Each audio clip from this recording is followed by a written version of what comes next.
함께 보셨습니다. 국가 창업시대 전략회의 K-스타트업이 미래를 만든다. 이어서 대통령님의 모두 말씀이 있겠습니다. 네, 여러분 반갑습니다. 전부 다 이 새로운 각오로 얼굴이 반짝반짝해야 되는데 끝날 때쯤은 그렇게 변할 수 있겠죠. 네.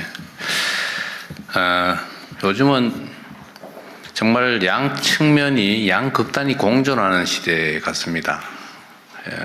우리 경제적인 측면을 따져보면 오늘도 전광판이 파란색이냐 빨간색이냐 뭐 이러면서 주식시장의 화랑을 쳐다보고 즐거워하는 사람이 있는 반면에 저게 덫이 나하고 뭔 상관있지, 세상은 좋아진다는데 내 삶은 왜 아무런 변화가 없고 오히려 더 나빠질까, 저거 다 사기다 뭐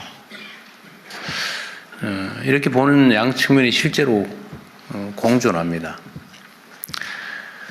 양극화라고 하는 게 뭐 우리 시대의 모든 측면, 모든 분야에서 심각한 문제가 된 것 같아요. 저는 82학번인데 80년대, 이제 70년대에서는 이제 공장에서 임금을 받던 노동자였고, 이제 80년대에는 학생이었는데, 하여튼 그때 우리 사회는 대단히 그 고도의 성장을 해왔죠.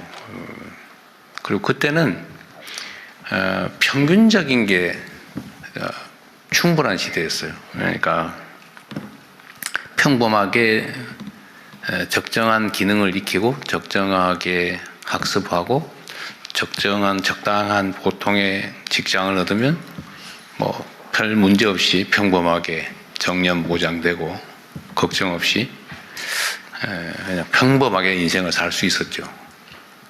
근데 지금은 완전히 바뀌어 버렸어요.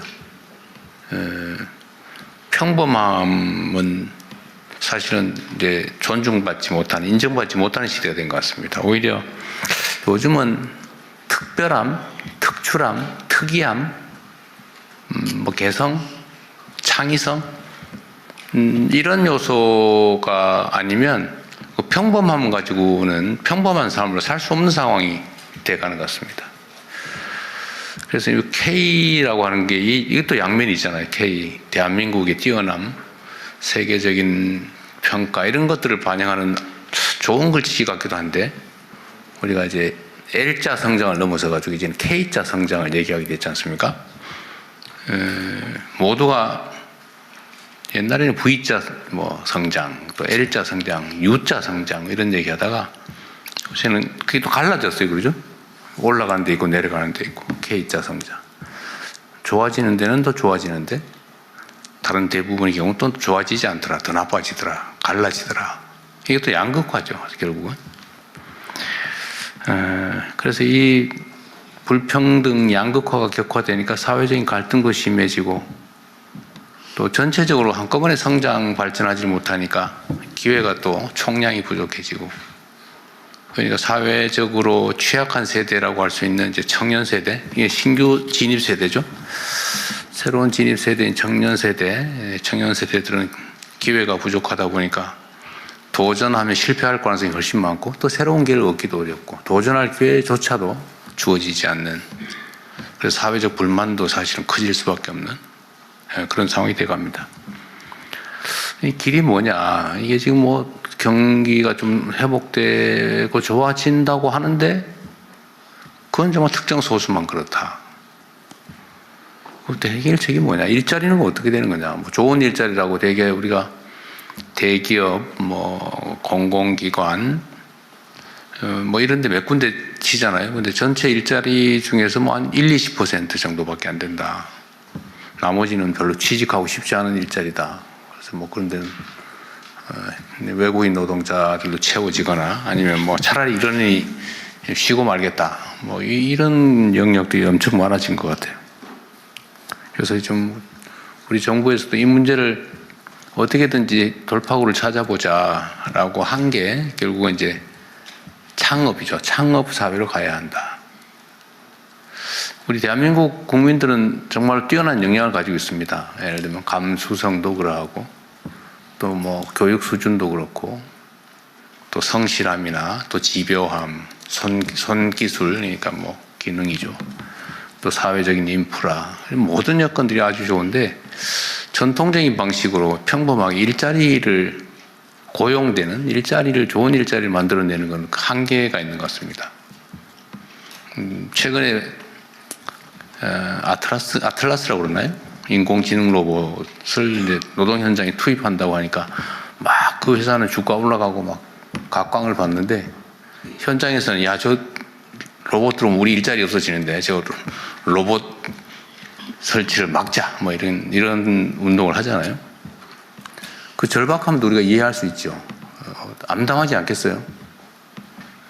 평생 안전하게 지켜오던 일자리가 이제 24시간 먹지도 않고 자지도 않고 빚도 필요 없는 그런 전기만 꽂아주면 막 기가 달아갈 때까지 그냥 무작스럽게 일하는, 스스로 기능도 막 개선해 가면서 일하는 그런 인공지능 로봇이 들어온다. 우리 일자리를 대체한다고 하니까 얼마나 공포스럽겠어요.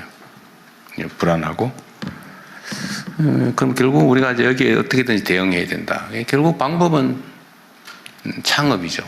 아까 말씀드렸던 대로 대한민국이 가지고 있는 이 독특함, 개성, 소위 문화라고 하는 게 세계적인 각광을 받고 그걸 통해서 요새는 뭐 음식, 화장품, 성형, 뭐 드라마, 뭐 노래, 뭐 할 것 없이 막 각광을 받아요. 심지어 요즘은 K자 붙여놓으면 아무거나 장사가 된다 그래가지고 가짜 K도 많아졌다고 해요. 예. 가짜 코리아산 이런 것도 많아질 정도로 한국 문화에 대한 또 한국에 대한 선호도가 높아지고 있습니다. 이런 것도 하나의 기회 요인이죠. 이 독특함. 그래서 이 독특함이나 아니면 창의성이나 우리가 가진 강점들을 기회로 좀 만들어 보자라고 하는 게 아마 이 창업, 모두의 창업 프로그램 같습니다. 그리고 창업의 방식도 우리가 좀 바꿔보려고 생각 중입니다. 오늘 아마 여러분께서 토론할 주요 주제 중에 하나인데, 지금까지는 계속 또 발전해 가는 거죠. 옛날에는 이제 기업들의 수출을 지원했죠. 수출 지원. 그러니까 상당히 큰 기업이죠. 이미 성장해서. 근데 그 다음 단계로 한 게 우리가 스타트업. 그러니까 묘목을 키워주는 사업을 했는데, 이번에는 아예 씨앗을 만드는 것 자체를 한번 지원해보자 라고 하는 게 오늘 아마 주요 주제가 아닐까 싶습니다. 그러니까 일단 창업한 후에 가능성이 있는 데를 지원하는 스타트업 지원.